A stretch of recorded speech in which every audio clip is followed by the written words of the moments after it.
Right, hello. My name's Day 9. This is the show. I don't know what accent that was. It's kind of like a creepy dwarf who has some devious plan in a fantasy movie that never hit theaters. Yeah. Welcome to the Daily. It's part number 3 where we're doing some leak finding. It's a Terran vs. Terran, and I know you Zerg players are like, where are the Zerg leak finding? I'm doing a whole Zerg leak finder daily on Tuesday, only from Zerg players' point of view. So per usual, submit your Zerg games to Tuesday at day9.tv. Zerg functions slightly differently from Terran and Protoss, so I tend to segregate them a little bit from the rest of the general topics. So we can be like, here's some general stuff that applies to everyone, including Zerg. Now let's just focus on Zerg straight up. So this next one, this final one that I'm going to be looking at is a Terran vs. Terran, and the theme that I want to kind of emphasize is twofold. One is, it's based around the idea of attacks and how we go about attacking. What goals they serve and kind of what to do with it. And also how when we're in an attack, we can still have the same problems that we've seen in the last two games, where if we see units, our macro kind of falls apart. So if we're controlling our units at the front, our macro sort of falls apart. There we go, that's what I wanted to say. Ha! In StarCraft 2, when you watch pros play, the things that they do are complicated. Or very complex. I guess it's complex since that has a more positive connotation. They're quite complex. The ways that drops go on while attacks are coming in crazy micro and weird timings. Underlying everything is really damn simple. Just simple shit. If you watch MVP play, he is one of the simplest players in terms of what he does. He will expand, build hardly any Hellions against Zerg, not really do much with them, build up a big standard army, and attack with it. And he'll win. There's just not a lot of crazy antics, little bells and whistles hung on the side.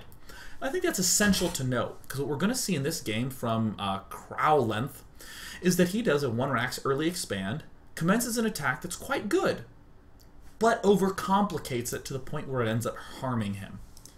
It ends up harming him. Here is Crow Length, our hero in the bottom.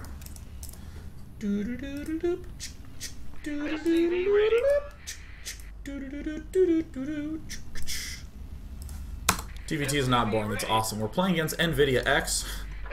Playing against a real graphics card. There's Crow Length. So fun. That's the spirit. StarCraft 2 is a fun game. Play it for fun. Remember, losing is not what makes it fun or not fun. It's learning. Of course, this can't really feel that way if you play one game a day. I played 3 games this week. I won 1, I lost the other 2. I'm just so sad. Games only take like 10 minutes, man. You can like play 5 in an hour. It's no problem. Crow Lenthia. Doing everything good. Not opting for the 16th SCV, going for the 15 orbital command. I hear arguments for both sides. The important thing is that I don't care that much. Crow Length doing the excellent thing, using the SCV that built the barracks to head down to the command center area and build out of it. And rallying the Marines to the front lines. I also like the fact that we're seeing Crow Length favor SCVs first, and then while building this depot, and not building that second Marine too early.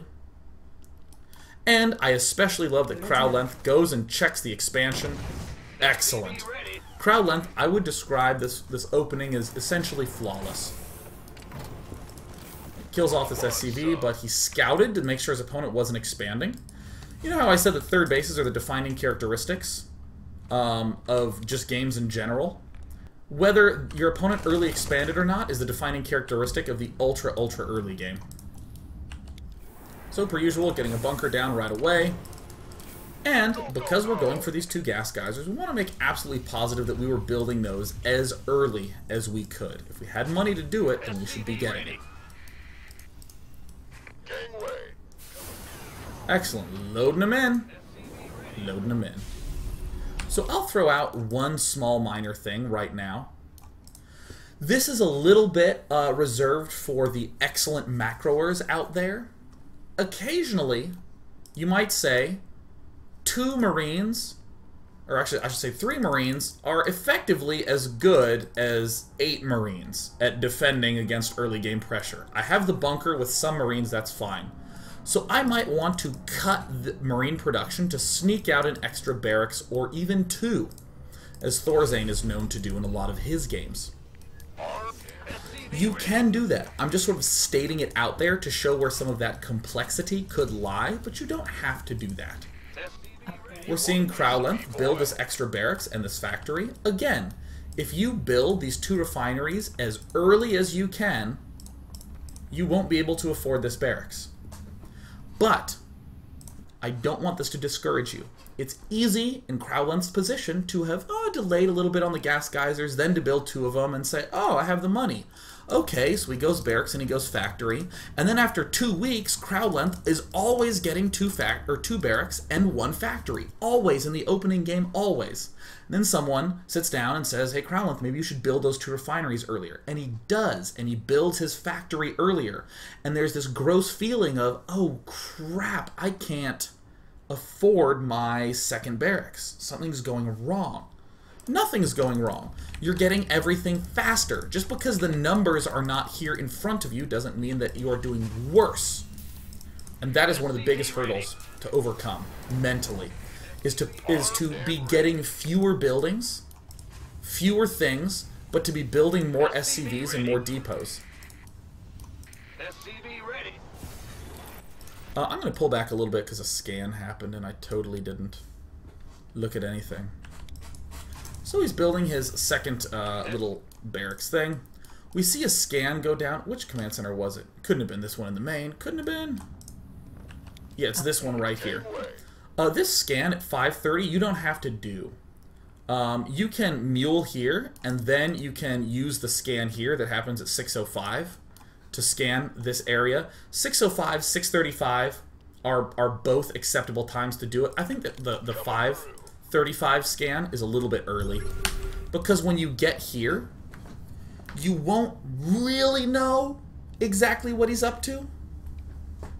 Like right now, let me show you what happens. The scan does its thing.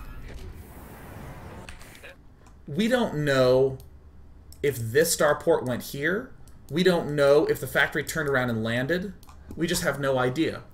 If you waited until 6:05 to scan, which is generally you should have a 6:05 scan timing. This better be good.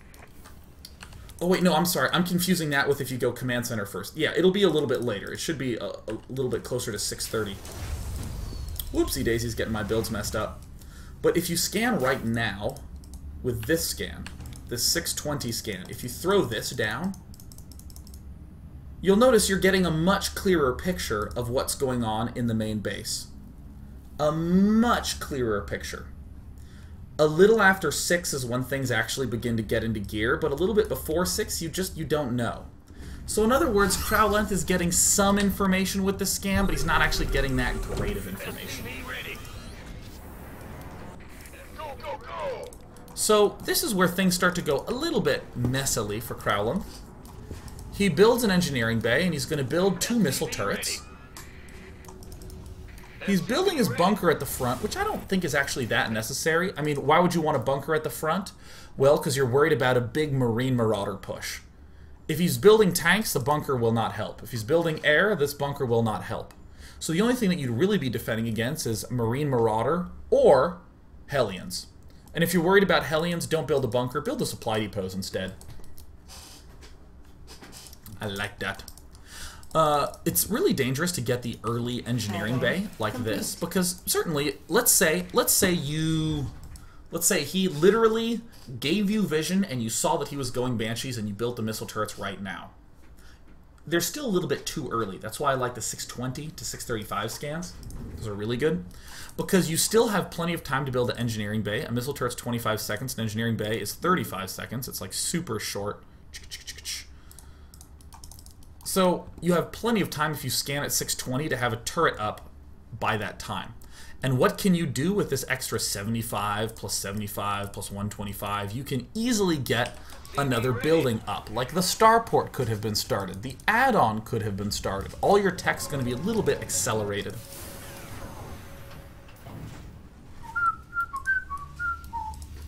Nothing to note really too much here. Just building SCVs, workers.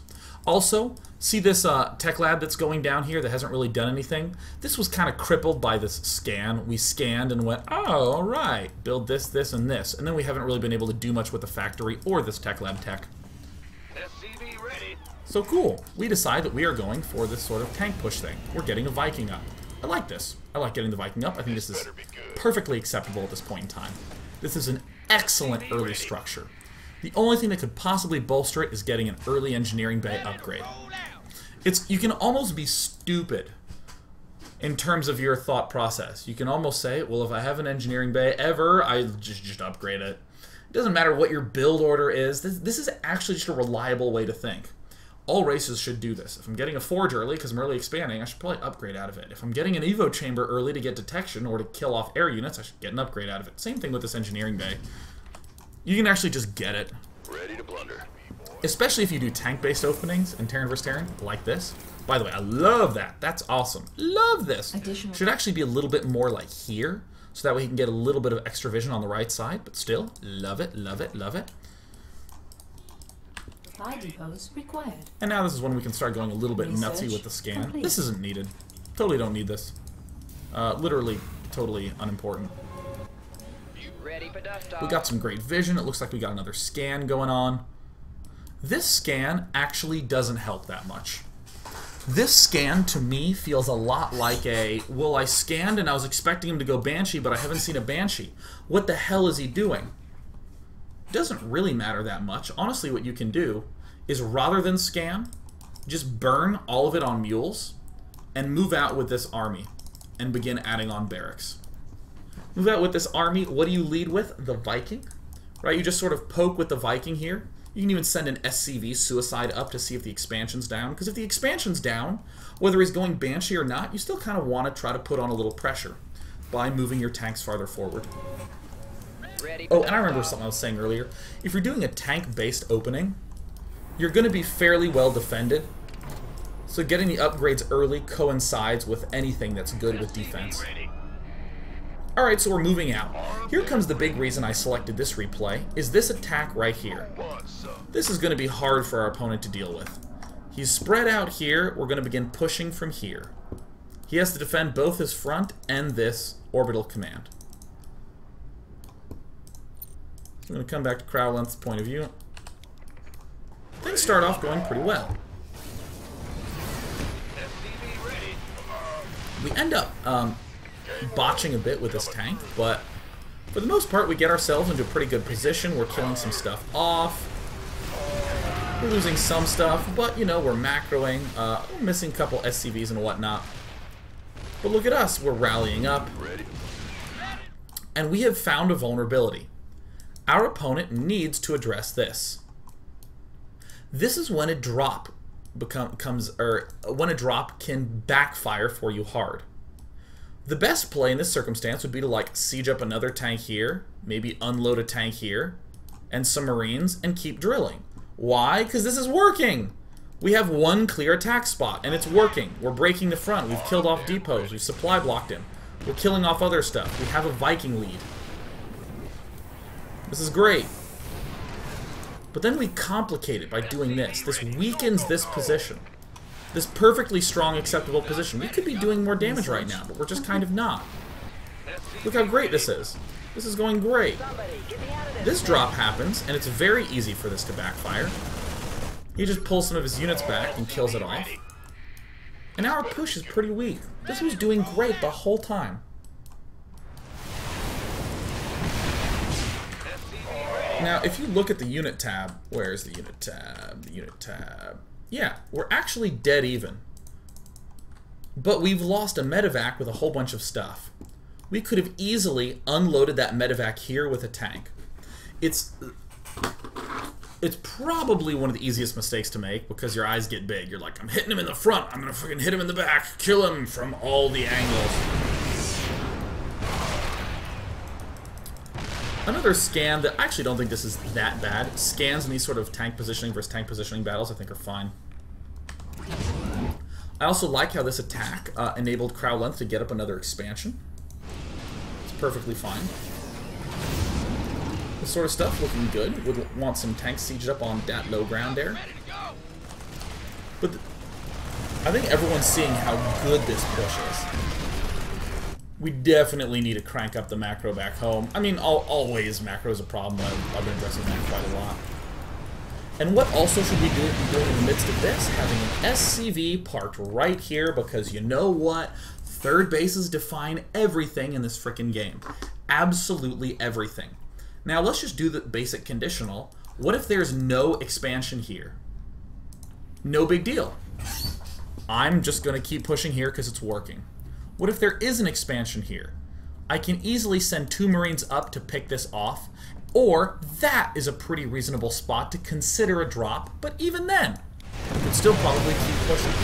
The important thing is that you want to know where your opponent's resources are at. This will help with your positioning a lot. And getting the tanks a little out of position. I mean, always want as many tanks covering as many other tanks as possible. We obviously have the tank line. You just physically see that this tank is not really covered by much of anything. This is one of those classic issues that this comes up because it's thinking from an attacker standpoint. These 3 tanks can hit this region really well. Right there. It's not thinking of it from a defensive standpoint. And actually every set of units, actually any attack should be thought of in a defensive fashion. How do I keep everything in this attack alive? Alright, do I have that question answered? Alright, rally ho.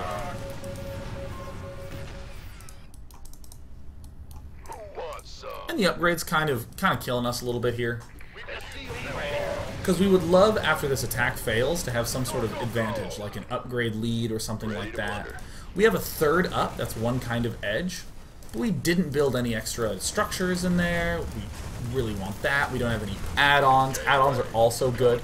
Another really cool thing to say is that, remember that drop that we did earlier on up here? You can say things like, instead of dropping, I will get 2 reactors. Add-on complete. I will keep all my units and my good position and favor whatever goes on back home. Complete. So right now in Camp Crowlength, we're seeing the money plummeting down to 0. Things are looking so good in the macro front, and yet we're still really far behind. This is... Oh. By the way, I'll just note that I like how NVIDIA X literally went for the 3rd first, scanned the 3rd first, and then just drilled ahead. And notice how screwed we feel as Crowlength.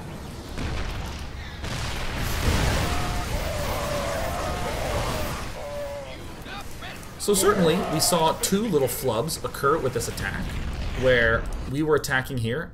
Upgrade complete. Actually, what I should say is that right now we're dead, alright? So I'm not going to do any more analysis of the game past this point. We're just totally screwed. But again, we noticed that, hey, in this position, we're in a good spot.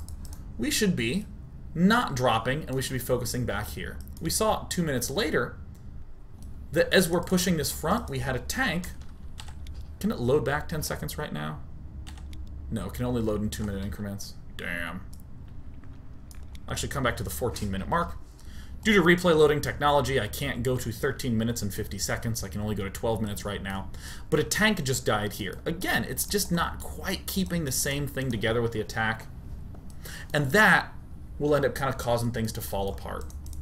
When we have an attack, we don't actually have to think about doing damage. We have to think about preventing damage. And because we have this huge force here, he can't really mess around with us. If he does decide to do a little drop of his own, we scan, unsiege, and just go kill him.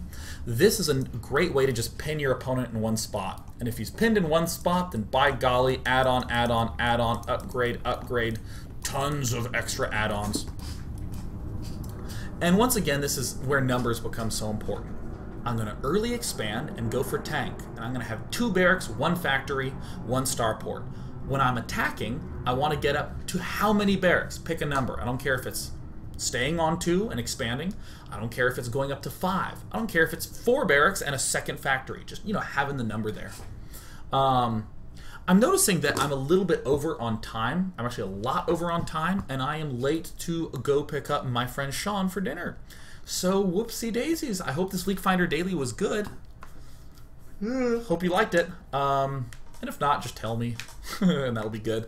I'm going to try to do the same thing for Zerg, because even if it was terrible, I still want to be fair to you beautiful Zerg players out there. That's right, I'm going on a date with Sean. You'll notice I didn't call him Felicity. That's right. That's right. He hasn't failed me yet. Total bromance. So I have to end the daily now. You're all beautiful. Send me to Fun Day Monday, to Monday at day9.tv, the closest game that you have ever played. Same repeat as last week because it was oh so good. For Newbie Tuesday, send me your Zerg games, and we'll just analyze them in a League Finder next Tuesday. End of chaos! Let us be so kind as to promote MLG. I'll be at the arena this weekend. Bye! I really hope you liked it. I feel really weird if it was really bad, but let me know and I'll fix it. I'll fix it. Anything you want. Ah.